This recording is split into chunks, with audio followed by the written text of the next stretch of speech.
Salut tout le monde! Alors aujourd'hui je vais vous montrer une application sur Mac pour jouer à des anciens jeux, donc des jeux rétro, qui ne sont plus disponibles dans le commerce ou ainsi de suite. Donc l'application s'appelle OpenEMU, elle est disponible gratuitement. Donc d'abord on va parler du site, donc le voici, c'est openemu.org, je vous mettrai le lien naturellement dans la description. Donc comme on peut voir il est en anglais mais c'est très facile à comprendre. Ici vous avez Download Now, je vous conseille de ne pas cliquer dessus. Ici, vous avez une petite flèche. Je vous conseille plutôt de cliquer ici et de venir sélectionner donc soit OpenEMU expérimental, donc c'est ce que j'ai, ou alors Game Starter Pack. Donc ça, c'est pour avoir quelques jeux dès le début. Ou alors, vous pouvez télécharger les deux. Donc, vous cliquez sur Press Pack et après, ça se met dans les téléchargements. Il faudra lancer une simple installation. Donc, niveau interface, donc elle se présente ainsi. Vous avez la liste des différentes consoles. Donc ça, quand vous avez des jeux, ils apparaissent dedans.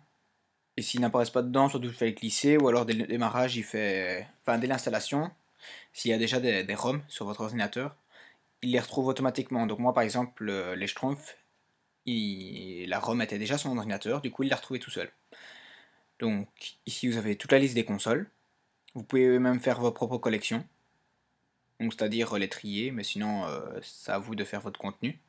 C'est très simple à faire, après je vais vous le montrer. Alors le jeu, comment ça se joue? Donc c'est très simple, vous faites un clic droit et vous mettez Play Game. Ce qui est bien, il vous demande si vous voulez revenir là où vous en étiez. Donc continuer à la dernière partie, donc soit vous faites oui ou non. Donc nous on va faire non pour le moment. Juste pour vous montrer une brève démonstration. Alors en ce qui concerne les touches, donc ça dépend les consoles. Mais chaque fois ici vous avez une petite roue dentelée, donc pour les paramètres. Vous cliquez dessus et vous avez Editing Control. À ce moment-là, vous avez l'interface de la console, donc Game Boy, et vous pouvez choisir vous-même les boutons pour le jeu.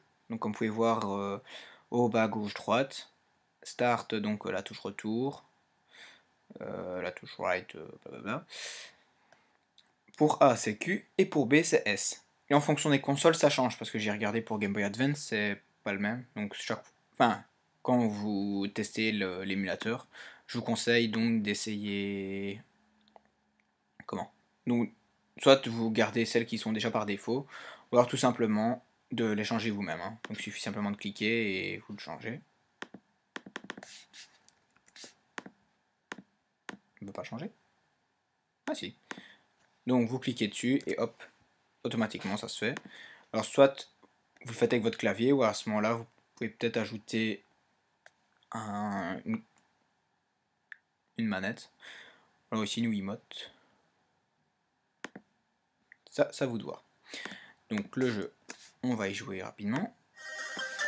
Vous allez voir, la gestion elle est très simple. Et vu que c'est sur un ordinateur, ça lag pas du tout. Justement, au contraire, c'est plus fluide.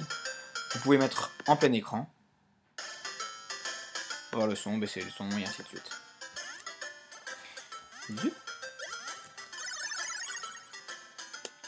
Donc comme vous voyez, en plein écran, la résolution n'est pas au top. Il faut dire, vu les petits écrans qu'avaient les consoles à l'époque, c'est vraiment normal. Et à la limite, même ici en plein écran, il se débrouille vraiment pas mal. Donc vous voyez, il accepte quand on utilise plusieurs touches à la fois. Donc là, j'utilise la touche B pour courir. Et il l'accepte. Et donc à ce moment-là, quand je cours, hop, je peux sauter. Alors justement, comme je vous l'ai dit, donc il y a les consoles telles que le Game Boy Advance et vous avez les touches directionnelles A, B et aussi gauche, droite au-dessus. Donc ça, c'est à vous de les ajuster sur votre clavier en fonction de comment vous posez. Donc faire ce qu'il y a de mieux. Et voilà, donc le jeu est déjà fini. Pour quitter le plein écran, c'est très simple, donc vous venez le quitter au-dessus. En ce qui concerne les sauvegardes, donc soit vous avez ici dans Control Save State, ou alors vous pouvez même charger une sauvegarde, faire un print screen, vous pouvez faire pause à l'émulateur, je suis en train de perdre, super, quitter l'émulateur et voir aussi les dernières parties auxquelles vous avez joué. Et donc ainsi switcher entre les applications très facilement. Donc, vous avez aussi le Game Boy Advance. Je ne sais pas c'est quoi ce jeu, on va regarder ensemble. Donc en fonction des consoles, bah, il garde les couleurs. Donc le Game Boy c'est pas en couleur, donc il met en noir et blanc, tandis que le Game Boy Advance c'est en couleur, et donc là bah, c'est conservé. Alors on va regarder par exemple les touches. Donc vous voyez ici par exemple pour le Game Boy Advance, le A et le B donc c'est D et S.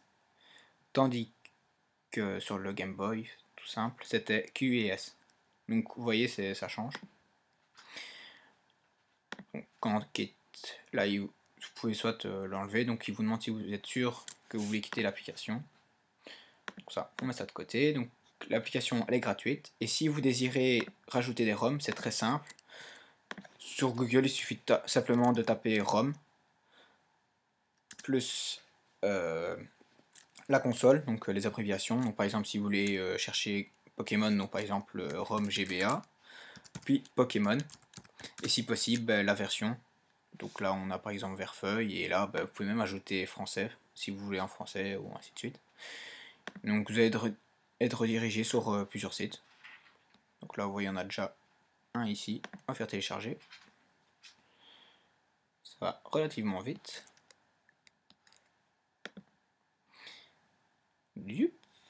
On réouvre la console. Donc Pokémon, il est ici.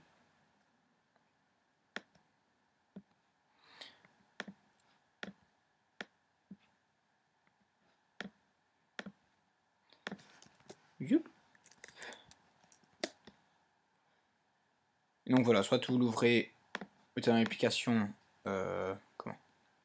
ajouter à la librairie, ou alors tout simplement venir le faire glisser dessus. Youp. Donc voilà, Pokémon Verfeuille c'est ajouté, et je vais vous montrer comment il fonctionne. Donc vous voyez, c'est très simple niveau installation, niveau gestion. Il faut juste de la patience pour retrouver les jeux. Donc je vous mettrai le lien du site de l'émulateur dans la description, et je vous mettrai en même temps donc le petit raccourci, enfin ce que vous devez taper sur Google pour pouvoir rechercher toutes vos ROM. Et donc voilà.